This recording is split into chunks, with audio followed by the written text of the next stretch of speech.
From the Library of Congress in Washington, D.C.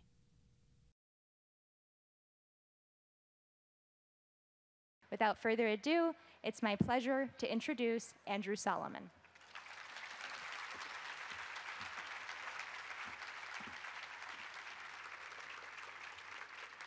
Thank you. Even in purely non-religious terms, homosexuality represents a misuse of the sexual faculty. It is a pathetic little second-rate substitute for reality, a pitiable flight from life. As such, it deserves no glamorization, no rationalization, and above all, no pretense that it is anything but a pernicious sickness. That's Time magazine in 1966, when I was 3 years old. And in the last year, the President and the Supreme Court have both expressed approval of gay marriage.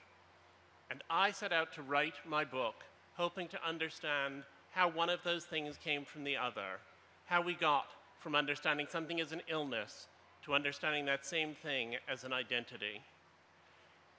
When I was perhaps 6 years old, I went to a shoe store with my mother and my brother, and my brother and I got our shoes, and afterwards the salesman said that each of us could have a balloon to take home. And my brother wanted a red balloon, and I wanted a pink balloon. And my mother said she thought I really would rather have a blue balloon. And I said, no, I really wanted the pink balloon, and she reminded me that my favorite color was blue. The fact that my favorite color now is blue, but I'm still gay, gives some evidence of both my mother's influence and its limits.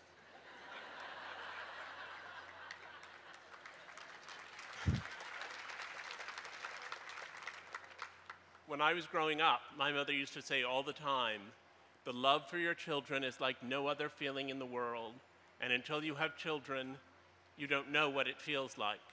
And when I was little, I took that as the greatest possible compliment. It meant that raising my brother and me had been her chief joy.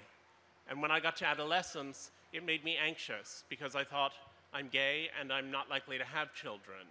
And when I got to young adulthood and came out, it made me furious. And I said, you know that's not the path I'm on. I want you to stop saying that. But she never did, and it settled deep inside me. In 1993, my editors at the Times magazine asked me to do a piece about deaf culture. And I was very taken aback at the time because I had not thought of deafness as a culture in any way. I thought it was a disability, those poor people, they couldn't hear, how tragic, how terrible, what can we do for them?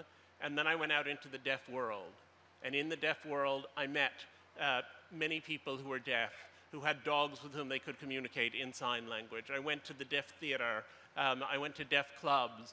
I even went to the Miss Deaf America contest in Nashville, Tennessee, where people complained about that slurry Southern signing. And as I got deeper and deeper into that world, I came to be convinced that deafness really was a culture. It wasn't my culture, and I wasn't about to run and join it, but it seemed to me that it was a culture of people who communicated in a shared language, and that it had every bit as much validity as, for example, Jewish culture, or Latino culture, or American culture, or many other cultures of which I was well aware. And then I discovered that most deaf children are born to hearing parents, that those hearing parents tend to try to get them to conform in one way or another to the hearing world, and that many of them discover deaf culture in adolescence when it comes as a great liberation. And I was very interested by that structure because it seemed to me to be just the same as what happens to the gay kids of straight parents, whose parents often want to get them to function in the straight world in some fashion or another, and who often discover gay culture in adolescence or thereafter and find a great liberation in it. And then a friend of mine had a daughter who was a dwarf. And she started asking all these questions. Should I tell her she's just like everyone else, but a little bit short? Or should I try to get her somehow to understand herself as a dwarf, get involved with the little people of America, try to give her the sense that this is its own separate experience and foreign to ours? And as she talked about her bewilderment, I thought, it was striking a familiar note. And it turns out that most dwarfs are born to parents of full height, that those parents often are very ambivalent about seeing their children operate in the world of LPA, the Little People of America, which is the sort of organizing group for dwarf culture in this country. And as she talked about those difficulties, I began to formulate the idea that became central to my book, which is that there are two kinds of identity.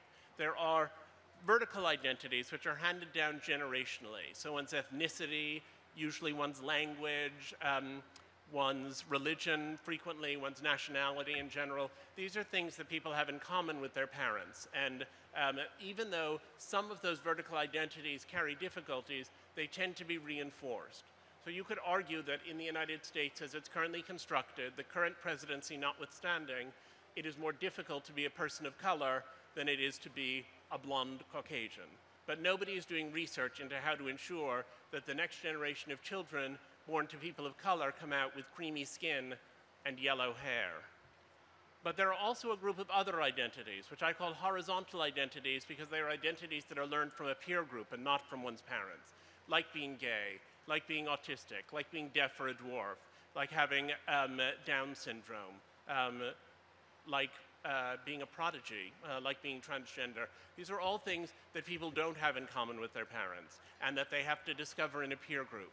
And those horizontal identities people have been trying to cure since the beginning of time because it makes parents uncomfortable and frightened to have a child who's different from them, and they see the painful side of the identity, and they often see it as illness rather than as identity.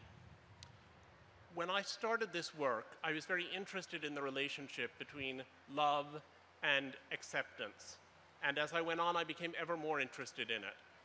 Love is something that should ideally be present from the very beginning, and it usually is. I really believe that most parents love their children. Obviously, there are terrible stories of abuse out there, but they're not the rule. And then the parents have to accept their child for who he is, and acceptance takes a much longer time to arrive. It's not there automatically from the very beginning. Acceptance has to be the goal of love, but getting to that acceptance is a process. I had experienced the lags in my parents' acceptance as lags in their love, and it was very liberating for me when I realized that actually they had loved me all along, and it was only the acceptance that took them a little while to work out. And acceptance always does, and it's complicated by the fact that parenthood involves essentially two different efforts. It involves the effort to change your child. You give your child an education, you teach your child to brush his teeth, you try to teach him manners and values and so on and so forth. Shaping our children is an important part of parenting. And then there's also recognizing your child for who he is and accepting and even celebrating who he is instead of trying to change him. And I say that there's in the middle a kind of serenity prayer dilemma in which there are characteristics that people have and their families don't know whether those characteristics can be changed, whether they should be changed, what would be involved in changing them, and that the most difficult decisions of parenthood really are what must I change and what must I accept. And it takes parents a long time to figure it out. In order for there to be real acceptance of any of the conditions I've looked at, there have to be three levels. There has to be self-acceptance, family acceptance, and social acceptance. And each of those enables the other, so that if you are someone with strong self-acceptance, you can actually have an effect on society in your own small way. But if you have a society that's accepting, it makes it much easier for parents to accept their own children. I'll tell you the story of Clinton Brown, who was born with diastrophic dwarfism. When he was born, the doctor said at the hospital that his parents should just leave him there because he wouldn't live long, would never walk, would never talk, was never going to, as he put it, amount to anything. But his mother said, no, that's my baby and I want to take the baby home and try. So they took him home. Dystrophic dwarfism is a very disabling condition. His mother, though she didn't have vast economic or educational resources, managed to find her way to Stanley Kopitz, who was the best doctor in the country at that time for dealing with dwarfism. And she took Clinton to see him. And in the course of his childhood, Clinton had 30 major surgical interventions. And as a result of which he is, in fact, able to walk. And while he was stuck having all of that medical attention, he decided that he might as well work on his schoolwork because there was nothing else to do. And so he did, and he ended up achieving academically beyond anything that had happened before, and ended up being one of the first people in his family to go to college. And he went to a college not far from where his parents lived on Long Island, and he had a specially fitted car that he drove that could accommodate his diminutive stature. And his mother described to me how she was driving home one day. She said, and I went past a bar, and I saw Clinton's car parked in front of a bar. She said, and I thought to myself, he's 3 feet tall, they're 6 feet tall, 2 beers for them is 4 beers for him. She said, and I wanted to go in and interrupt him, but I knew I couldn't do that, so I went home and I left him 11 messages on his voicemail. She said, and then I thought, if someone had told me when he was born that my future worry would be that he would go drinking and driving with his college buddies, I would have been so thrilled to have that problem. And I said to her, what do you think you did that allowed someone for whom there was such a poor prognosis to emerge as a charming, intelligent, kind, lovely person? I said, what was it? And she said, what did we do? We loved him, that's all. Clinton just always had that light in him, and we were lucky enough to be the first to see it there. I'm going to quote from another magazine of the 1960s. This is the Atlantic Monthly in 1968. There is no reason to feel guilty about putting a Down syndrome child away, whether it is put away in the sense of hidden in a sanitarium or in a more responsible, lethal sense. It is sad, yes, dreadful, but it carries no guilt. True guilt arises only from an offense against a person, and a Downs is not a person. Now, people groan as I recite that. People are horrified. I am horrified. There's been a lot of ink given to how much the status of gay people has changed in the United States over the last 30 years. But we've been very quietly having a revolution in our acceptance of difference of all kinds, because in 1968, people didn't groan in response to that article. It was published in a relatively liberal magazine and widely accepted. I became very interested in the experience of people with Down syndrome. They now live 3 times as long as they did then because of a variety of better medical procedures, and they also have accomplishments that were previously unimaginable. So that I was once out with an actor who had appeared on a television show, Touched by an Angel, and people were coming over to get his signature. And as someone else who was there said, he was a celebrity first and a person with Down syndrome second. The revolution has required a great deal, and part of what it's required is educational innovation. When Tom and Karen Robards, one of the families I met with, had their child and discovered that they had a son with Down syndrome, they were discontent with the educational opportunities that were available to him. And so with a couple of other parents, they used a renovated lavatory that was given to them by the Archdiocese of New York, and they began giving their son a better education, and they began getting other kids with Down syndrome involved. That effort eventually grew into something called the Cook Center, which has now educated tens of thousands of people with intellectual disabilities. And they've devoted their lives to it. And I said to them, do you wish it had never happened? Do you wish you didn't have a child with Down syndrome? And his father said, well, for my son, I wish it because it's a difficult way to be in the world, and I would like him to have an easier life. He said, but I think if we lost all of the Down syndrome out of the world, that would be a very real loss, and it would make humanity more impoverished. And his mother said, I'm with Tom. If I could cure him for him, I would, to give him an easier life. But speaking for myself, well, I would never have believed 25 years ago when we got started that I would ever get to such a point. Speaking for myself, I have grown so much and had so much more purposeful a life that I wouldn't exchange these experiences for anything in the world. We live in a moment in which the cultural acceptance of all these kinds of difference is on the up and up. We're a more open, more embracing, more multicultural society than we ever have been. There's this huge social progress.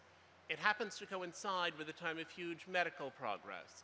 With the advent of the cochlear implant, a device that gets surgically implanted in deaf people and connected to the centers of the brain where sound would be received, there are many people who are no longer functionally deaf and who are instead able to function like hearing people.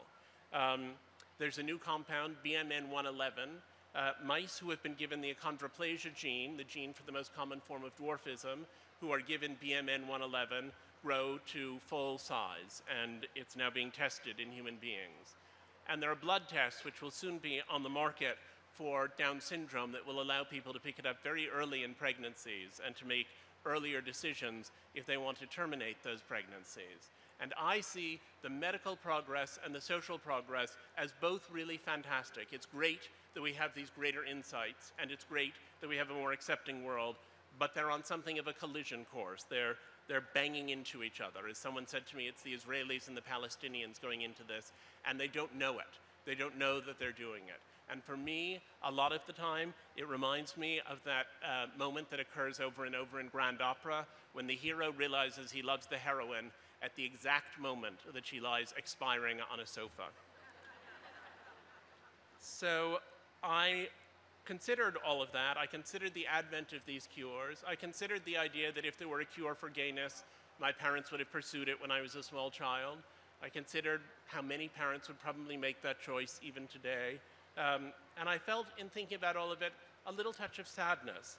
And I'll read to you from one of the people I interviewed, who's someone who's deaf.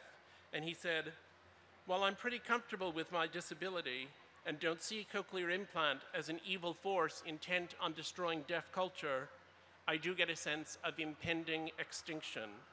There will always be deaf people worldwide, but there's a real possibility that it'll be near eradicated in the developed countries within 50 to 100 years. I say near because there will always be immigrants, untreatable conditions, cultural holdouts, and so on, but no more people like me." And I was very struck by that idea of no more people like me, by the loneliness that was embedded in that comment. Jim Sinclair, who is an adult with autism and has been an activist in the autism world, said that he didn't believe that a cure was a good idea for autism, as it turns out many people in the autism world believe.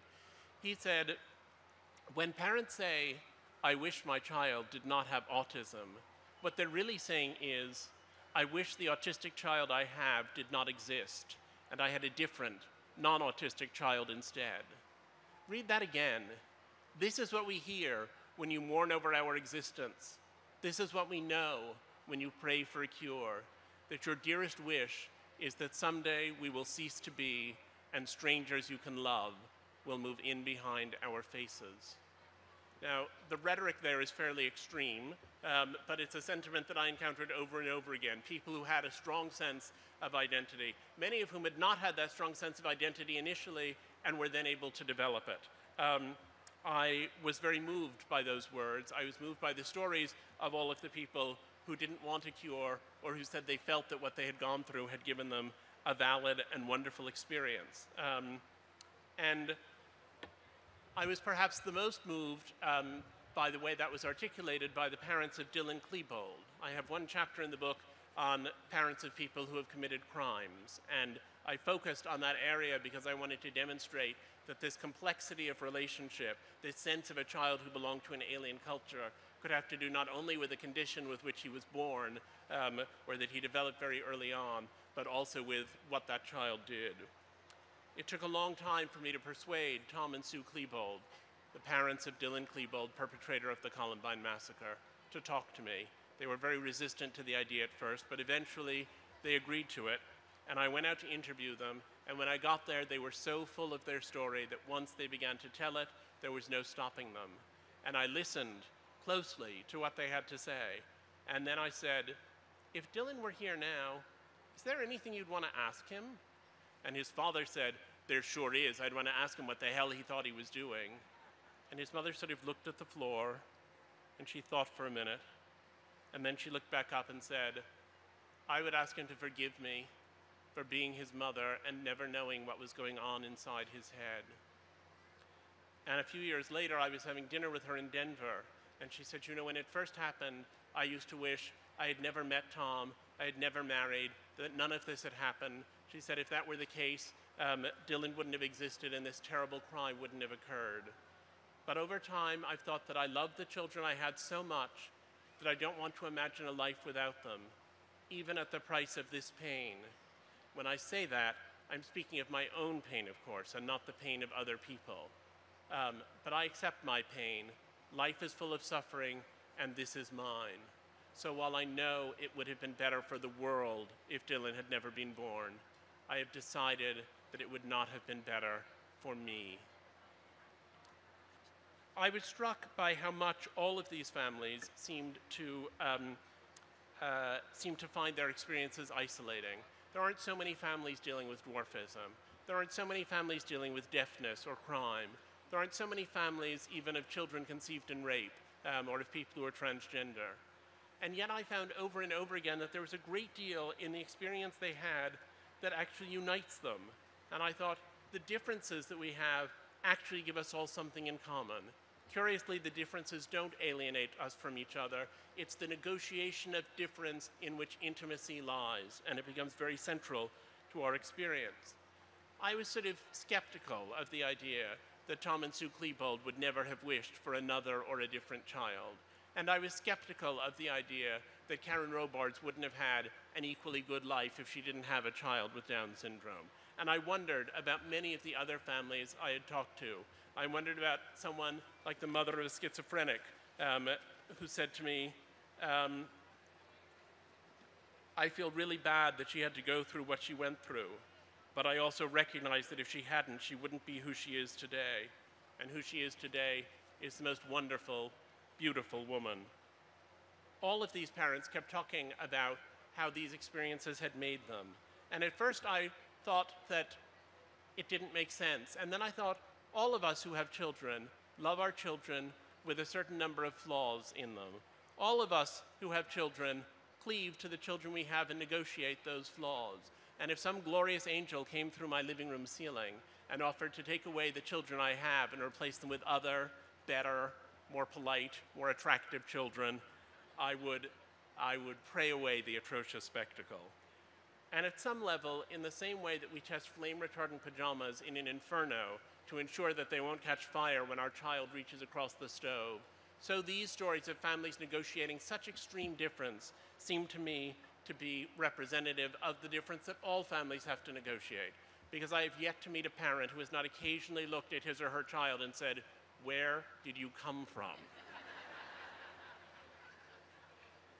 I was very struck by something that was said by the mother of a very severely disabled young man who died tragically through caregiver neglect. And when his ashes were interred, his mother said, "Let me bury here the rage I feel to have been twice robbed, once of the child I wanted, and once of the son I loved." And I felt many of these parents had children who, to an outside observer, would seem to have all kinds of problems and all kinds of things wrong with them, but who, up close, had turned out to be endlessly gratifying to those parents, that they had come to love the children they had. And that it's not so much that we take care of these children because we love them, as it is that we love them because we take care of them. And the process of taking care of them informs our whole emotional life and creates an inviolable bond. While I was working on this book, I decided to have children, and lots of people said, "How can you possibly have made that decision in the middle of a book about everything that can go wrong?" And I said, it isn't really a book about everything that can go wrong. It's a book about how much love there can be even when everything seems to be going wrong. I'll explain my family setup in brief. My husband is the biological father of 2 children with some lesbian friends in Minneapolis. A good friend of mine from college went through a divorce and then wanted to have a baby, and so she and I have a daughter. Mother and daughter live in Texas. And then my husband and I decided we'd like to have the experience of full-time parenting, so we have a son of whom I am the biological father, and the surrogate for the pregnancy is Laura, the lesbian mother of John's 2 biological children in Minneapolis.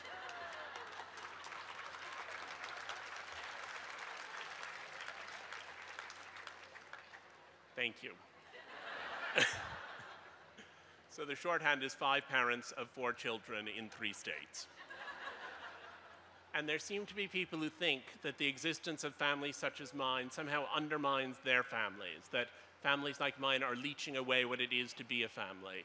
And I don't accept those subtractive models of love, only additive ones. And I believe in the same way that species diversity is necessary to sustain the planet, so this diversity of affection is necessary to sustain the ecosphere of kindness, that this kind of love augments.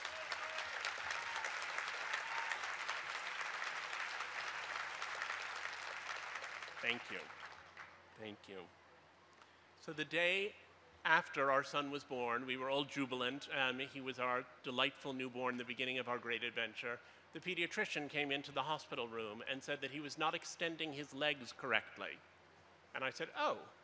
And she said, I'm concerned that that may indicate that he has brain damage of some kind. And she said, and also, insofar as he is extending them, he's doing so asymmetrically, and that could be related to a tumor or mass in his brain. And then she said, and his head is extremely large, and we should test for hydrocephalus. And I felt my stomach fall out of me and onto the floor, and I thought, okay, here I've been writing this book all this time about how much meaning people have found in the experience of having children with differences or disabilities, and I so don't want to join their number, because I was experiencing what we were looking at as some kind of a disease, and the disease model is a model of pain and sadness and loss. But I knew at the back of my mind that what we were looking at was also something that would become his identity if he had one of the conditions she described. And in becoming his identity, it would become my identity. And I thought the fact that I'd done this book made me more able to recognize that. And as I felt that, and felt my whole identity possibly changing forever, I thought of my mother, and I thought that she was right. I thought, the love for your children is like no other feeling in the world, and until you have children, you don't know what it feels like.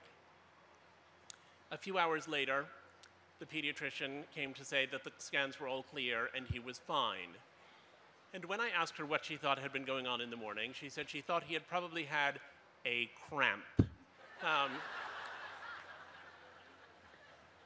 Children, I think, had ensnared me the moment I connected fatherhood with loss. And yet, I don't know that I would have noticed that if I hadn't been so immersed in the research for this book. I had encountered so much strange love, and I fell into its bewitching patterns. I saw how splendor can illuminate even the most abject vulnerabilities. I had sometimes thought the parents I was interviewing were fools, enslaving themselves to a lifetime's journey with these miserable children and trying to breed identity out of misery.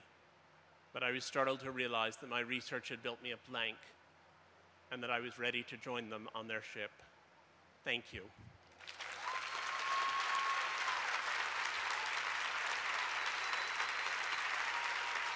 Thank you. Thank you.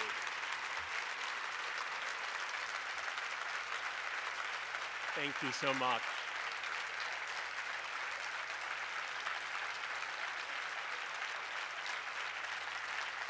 Thank you. Thank you, thank you.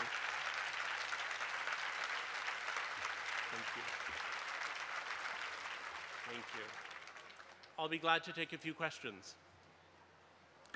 The microphones are over there, so everyone who wants to ask a question, you head over to the microphones. Anyone? Ah, good. In listening to your talk, and I haven't read the book, but I intend to, in listening to the stories that you told about these people, you mentioned the mothers a great deal, and you quote the mothers a great deal. Did you find a lot of difference in the way mothers approach their children versus their fathers? It's a very interesting question about the difference between mothers and fathers in these contexts. I found, even though we live in our sort of late feminist times, that by and large, the mothers were the ones who did the initial emotional work of acceptance, and the fathers were the ones who did a lot of the negotiating with the world. So it's not universally true, but it was often true that the father was the one who got the services for the child, who figured out what education system that child would need to get into, who argued for the legal rights of that child, who made all of those big mega decisions, or at least who led the way on figuring them out.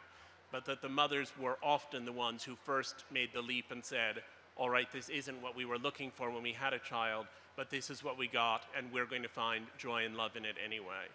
But I did also have very moving conversations with many fathers, and many of the fathers got to that point and it just took them slightly longer. It took them a little bit more of a process to get there, but that's where they arrived. But as I say, that's a gross generalization from talking to 300 families. I could pull out a bunch of families where the fathers were absolutely in the emotional thick of it from the very first minute, some where the mothers weren't. Yes? That leads right into my question. You talk a lot about the positives of families and how they've come to terms with children with different issues, but out of these families you talked to, did you find some that just weren't capable of making the changes and the exceptions that they needed to do for these children? Sorry, I couldn't quite hear the last bit. Did I find that they... Did you find that there were parents that were not capable of making the changes necessary? So the purpose of this talk is not to somehow suggest that disability is nothing but a delightful blessing and everyone who has a child with a disability goes dancing into the sunshine. I had a couple of constraining factors. In the first place, people who have found a way to love their children are more interested in telling their story than people who haven't. But I did also include in the book several stories from people who were very honest with me. There was one mother of 2 autistic children who said, I have these children, I love them, I do everything for them, I wouldn't do it again, I wish they'd never been born, I think anyone who tells you otherwise is lying. And I wrote about one mother who had a child and who eventually decided that she had to put that child up for state care, and the child was ultimately adopted. So I definitely saw parents who went in those directions. I think there's the question always of finding some form of meaning. And I started off thinking some of the situations have meaning and some of them don't. And I thought some of the parents are able to see the meaning that's there and some of them aren't. And then one of the mothers, who was an extraordinary woman, it's a mother again, but it was actually both parents I was talking to, but the mother said to me, you know, people always give you these little things like God doesn't give you any more than you can handle, and this child is a gift. She said, but the child is not a gift because that's how they were given to us. It's a gift because that's how we've decided to construct it. And so that thing of deciding how to construct what you're doing recurred over and over again in the conversation. And I hope that the book will help people to arrive at constructions that will allow them and their children to live the best possible lives. But I have absolutely no blame for people who aren't able to. And almost all the families I described had gone through periods of extreme difficulty. They had moments when they sort of had come out of it, but none of them were easy lives. I never thought they were easy lives. So, yes? Did you discuss with them the difficulty of the financial difficulty of having a child where they had 30 surgeries when they were young? I'm sorry, the acoustics are terrible on this stage. Can you just come closer to the microphone? Yeah. Did you discuss with them the financial difficulties? Financial difficulties, yes, I discussed financial difficulties a great deal. These children are expensive, they require a lot of care. What was most distressing to me in a way of all the discussion around financial difficulties is that there are a lot of services that are given or that are supposed to be given to children like this, and a lot of the time the only way actually to get the services to which you're entitled is by suing the school district, by getting into a battle with the hospital, by doing all of these other things. People who are more privileged are reasonably good at doing those things, and they're more likely to have someone to help them with childcare, which frees them up with enough time to do those things. People who are impecunious are much more likely not to get the services that are legally written into the law and that they deserve. And that disparity in services, which were in fact more acutely needed for those families who were less advantaged, that disparity of services was really heartbreaking to encounter. Everyone, upper middle class or otherwise, has difficulty paying for the expenses attached to having these children, as indeed the expenses attached to children altogether, but more so with these children. But a lot of the time, one of the parents had to give up working because the child required so much supervision and specialized care was unaffordable. It pushed the people down into a lower socioeconomic bracket, and then, as I say, very distressingly, a lot of people aren't getting services they should be getting. It's a terrible system, and it's a bizarre patchwork. I mean, New York State is very good for Down syndrome, but really bad for autism. New Jersey is really good for autism. It's a patchwork, and people have to move to a different district because they'll get better services here than they would there. It's a loony way to be running the operation. Yes. That's an important point to be made, and I appreciate you saying that. I read your book last year at a turning point in my life, reading several different things and meeting my partner when we read your book together. And it reminded me of the way Steven Pinker, in his recent book, Better Angels of Our Nature, talks about the expanding rights revolutions and about how the fight for women's rights and the fight for gay rights and the fight for equality across races become this compounding snowball that has led to greater acceptance of difference and also the ability to conceive of rights that are owed to people with difference in some capacity. And he then draws this as a trend that goes through even animal rights, that things that are different, people or otherwise, all have the right to a good life, and we should respect them as individuals. And this is related to the thing that amazed me most about your book was how you dealt with all of these differences of trial births and of trial lives, and you never came across as cold to a woman's choice to abortion, and that to me was an incredibly delicate balance to strike. It was important for me to read, and I think that it was in line with that expanding rights revolution. I was impressed by this delicate handling in your book, and I was wondering if I talked about my partner a second ago. That was important to me reading your book because he talks a lot about personal sovereignty as the ultimate goal for an equal humanity, and how important it is to respect other people in their difference and their situation, to have sovereignty over their own choices. And I was wondering if your structure of understanding difference in these horizontal and vertical relationships was something that you saw as expansive beyond just humanity and disability. Wow, there was a lot there. I'll first say that I happen to live in New York in the same building that was once the home of Emma Lazarus, the poet who's best known for her poem on the Statue of Liberty, "Give me you're tired, you're poor, you're hungry," but who also was the first to use the line, "Until all of us are free, not one of us is free." And so I think in keeping with what you've just said about Steven Pinker and in keeping really with the message of the book, it seems to me that there would not be these shifting freedoms for disabled people without the women's suffrage movement, without the civil rights movement. All of these movements have built one upon another, and each of them draws from the ones in the past. The gay rights movement is sort of still pulling on the civil rights movement, and part of my purpose in writing this book was to show that while there is a tendency for each movement to sort of latch on to what's come before, for all the gay people to say, well, if you're going to give civil rights to racial minorities, you should be giving civil rights to gay people, and then to be a little uncomfortable with whoever is coming afterward. Some people in the civil rights movement were uncomfortable initially, at least, with the gay rights movement, and many people in the gay rights movement have said, come on, you don't want to say gayness is like disability. And it is my belief that actually until we can recognize that everyone has the right to inhabit the mind and body that they have, and that we have an obligation to recognize and allow them to do that, until we can do all of that, we won't have a truly free society. How it applies outside the human species, thank you. How it applies outside the human species is farther than I've gone, but I think one can get carried away sometimes in the discussions of non-human rights, trying to put them in this exact framework, but I think they're applicable, and I do think greater kindness to animals is a result of a society which, despite ghastly things that are happening everywhere, I do agree with Steven Pinker, has in many ways become a kinder society. Yes. Yeah. Hi. I wondered if in interviewing families, you would talk sometimes with the siblings of who were normal, so to speak, for want of a better word, about what it had meant to them in their growing up to have somebody who was different in the family.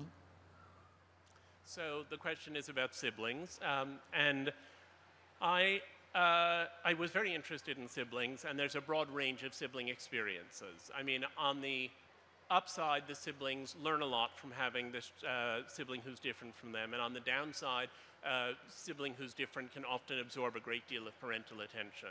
I felt as though the balance was really indicated by a young woman I interviewed whose brother has Down syndrome. I interviewed the whole family, and she said, on any given night, I was sometimes really mad that everyone was paying attention to Adam, or that we couldn't go out because of Adam, or that I had to stay home and watch over Adam.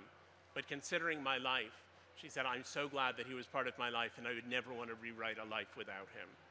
Not universal, but that was a sentiment that I heard frequently, that there was this sense that it was frustrating in the particulars, but that overall it was a good experience. And I became very interested while I was doing this in the question of mainstreaming in the schools. And mainstreaming is a principle of having disabled children in classes with non-disabled children, mainstreaming and inclusion. And I used to think it was great for the disabled children, but slowed the non-disabled children down. And now, in effect, I wish everyone had a disabled sibling. I think being in a classroom with people who are different in profound ways allows your humanity to develop in ways that are possibly as significant as faster learning of your multiplication tables. Yes?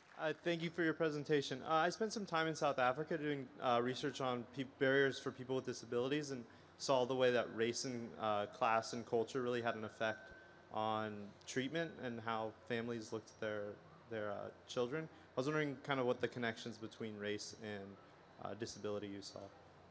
The question is about race and disability. I mean, as I say, I think they're all part of a single battle. And I think race had to come first, in part because that is a vertical identity, and the vertical identities are easier to defend. People grow up with pride in them, and it doesn't take them as long to get there. Disability, by and large, I mean, there are disabled people with disabled children, but by and large, it's not vertical. But I think that there's no question that really, as I say, the women's movement and the civil rights movement are the basis on which gay rights, disability rights, rights for people who have other kinds of differences are all built, and that it's a process moving forward. And, you know, to be here so relatively soon after the anniversary of the March on Washington is to think over and over again, if it hadn't been for Martin Luther King and what he had to say, and if it hadn't been for all those people who marched on Washington, I wouldn't have the life that I now have.